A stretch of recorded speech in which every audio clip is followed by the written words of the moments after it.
as Toby and Daisy took passengers,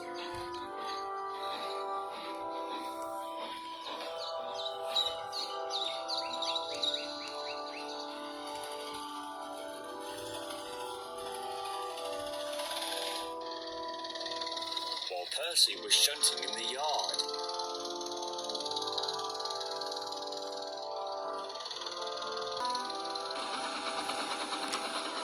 The line was getting more busier as the week went on, as the summer season progressed.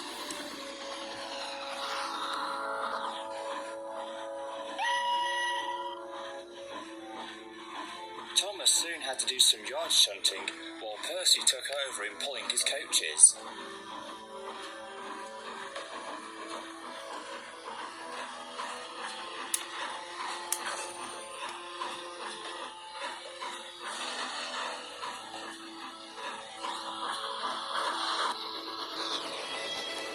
Toby and Percy were sent to take some stone trucks from the quarry down to Wellsworth, where Edward was to take it to the docks.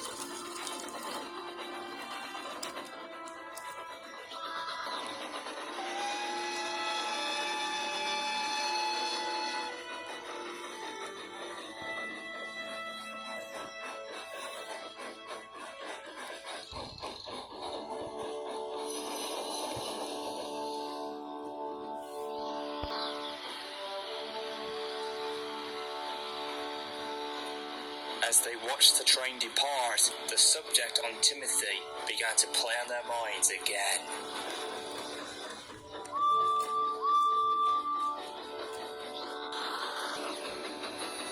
Thomas, on the other hand, continued on taking passenger services and workmen to locations that needed repairing.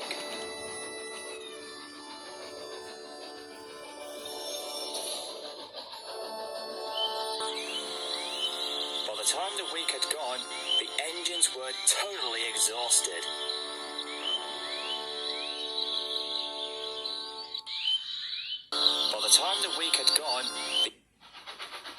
Some days later, Percy was making his way back home. He followed the same shortcut, passing Crow's Farms crossing and going through green signals.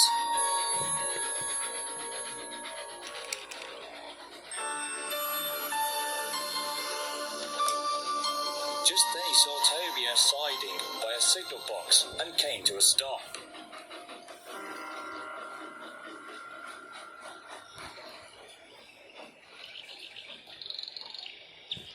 Hey Toby, what are you doing out here at this time of the evening? I've been here for hours. The points are jammed, so I can't go anywhere. My driver's calling for help, and a group of workmen are coming to mend the failed points. The old tram engine suddenly noticed that the mist was rolling in quite faster than usual. The moonlight's bright light from above was starting to become blocked. My word, what unpleasant weather this is. Suddenly, he and Percy heard a whistle from another engine, which was coming from the darkness ahead of them.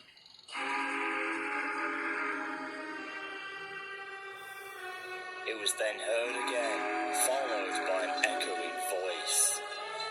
Children, children. Bless my bell. It can't be.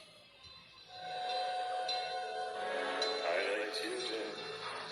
I like children. Then they saw the shape of an engine silhouetting in the mist. They couldn't see the mysterious engine's face, but it was certain that it was the evil spirit of Timothy. My reign of horror will never end. My wrath will be felt. And one by one, all of you will be sent to your graves. And then he will be mine and will join me in hell. Timothy shot forward, shrieking out loudly. Percy and Toby quickly caught a glimpse of his sadistic face. They shut their eyes as they anticipated a crash.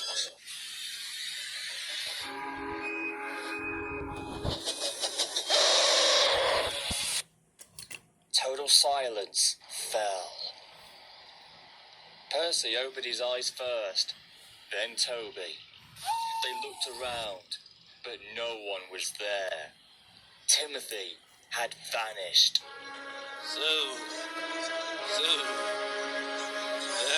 That was Timothy. Yes, Toby, it was.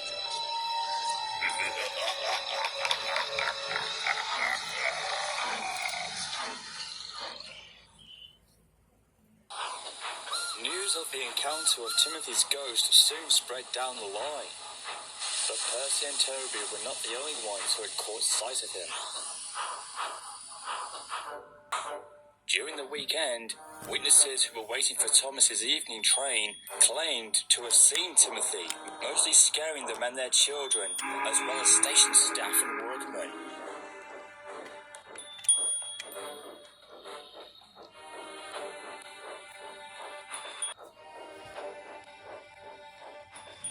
Something was happening, and it seemed that less and less people were starting to come onto the branch line and take the main line instead.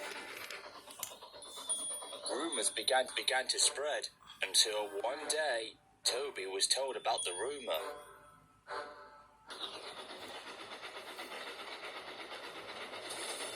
Later that evening, the old tram engine explained all this to Percy. Looks like your driver was right about the story of Timothy. The branch line has lost many visitors. It looks like Timothy's ghost has been scaring them away. Driver says he comes running through the darkness as a warning to others. But what's with the warning? What is he after, and what's his purpose in haunting our line? Oh, that makes me shudder to think of it. Oh my goodness! If the story that my driver's mentioned is true, then all this time we've been running the branch line that has been haunted after all this time, but with an evil ghost we've never heard of. Fine rain fell, with a slight hear of thunder and lightning. For the rest of the night, it rained, and it would continue to do so for a couple of days.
However, Thomas began to think about the story of Timothy, for it had been playing on his mind for some time.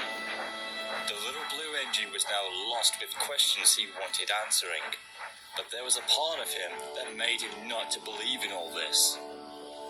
I was once told about it, but I never believed it. I thought it was some made-up tale to play in our minds. However, we were wrong. So the story really is true?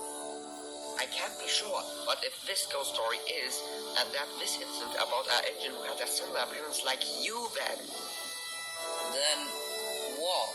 Are you trying to say that Timothy is somehow related to me?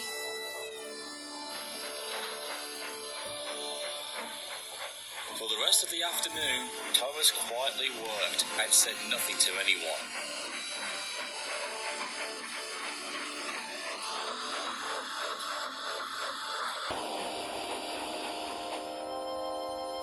The thought of thinking that Timothy was a more darker form of himself soon overwhelmed him, until it made him ill. Edward took him to the works to be looked at, while Toby and Percy did most of the works alone.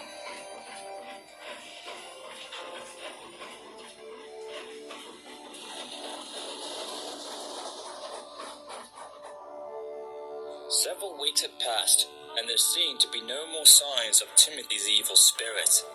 But as the old saying goes, this was just the calm before the storm.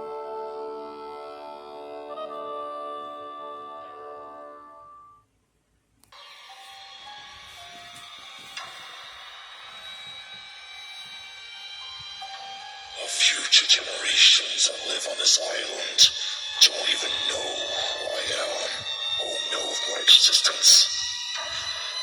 If those who do remember me have either chosen or forgotten, or even refused to even remember me, I'll force them to.